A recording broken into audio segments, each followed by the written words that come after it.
Pam pam pam pam para pa pam pam pam para pa pam pam pam para pam pam pam para pam pam para pam pam pam. ¡Bravo! ¡Woo! Hola amiguitos, estamos aquí en Harta Caca.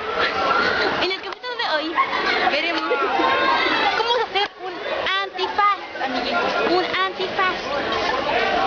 Los materiales que necesitamos son un pegamento marca X, una hoja, unas tijeras y una cartulina amarillenta.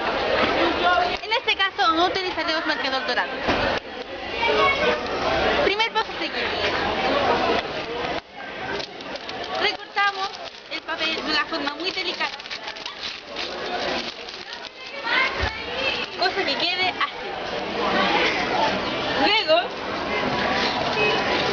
recortamos esto de una forma muy delicada para que quede circular.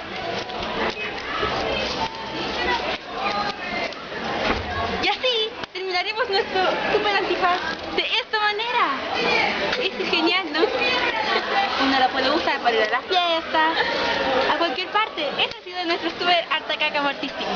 Pam Adiós. pam pam para pam pam pam.